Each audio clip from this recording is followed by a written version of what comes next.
Gusto mo ba ng mas maliit na nose without surgery? This is the procedure for you. So before the procedure, kailangan linisan muna natin ang nose ng patient para maiwasan natin ang mga superficial infection. So kung makikita nyo guys, pinapa-flare ko sa patient or pinapa-move ko sa patient yung nose niya. So dito makikita ko yung movement ng muscles niya and magaguide ako kung saan ko ilalagay yung markings para sa ating injection sites. So kung nanonotice ninyo, pag nagpa-flare siya ng nose niya, parang nagiging mas wide yung kanyang nose. So at dahil dyan, we will temporarily paralyze the nasal muscles. So ito po yung mga nose muscles na ating ipaparalyze. So basically guys, gumagamit po tayo ng Botox para i-inject natin sa mga areas na may muscular movement para ma-target yung mga muscles underneath.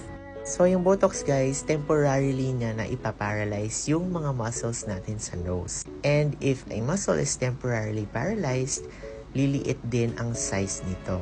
And if you are someone na medyo makapal yung muscles sa nose and malakas talaga yung movement ng muscles sa nose, then maaari nyo gawin ang procedure na ito. So if liliit yung muscle mass ninyo, especially sa alar area, then liliit din yung magiging appearance ng inyong nose. Some patients will already see results after 2 weeks of the injection. Pero sinasabi ko sa patients that the maximal results will be achieved around 3 months and it can last up to 6 months. So remember guys, this is temporary paralysis of your muscles. So eventually guys, if you stop doing this procedure, babalik ulit yung function ng inyong muscles and eventually yung size din ng muscles ninyo ay babalik din. So sa mga patients na medyo active, parating nag-exercise, they might need to do this every 3 months. But usually ginagawa natin ang procedure na to every 6 to 12 months. So if ginagawa natin yung procedure na ito regularly, makikita ninyo ang gradual improvement sa size ng inyong nose.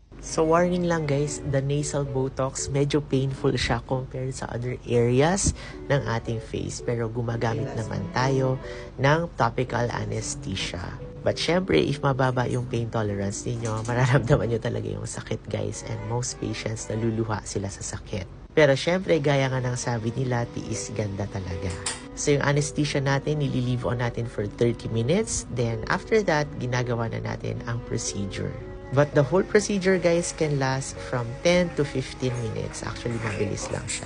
So ito yung result ng patient natin guys before and 2 weeks after the nasal Botox procedure. So if you have questions about nasal Botox, comment below or send me a direct message here in TikTok. Alright guys, for more acne tips, follow me and Basta Acne DMD. Bye!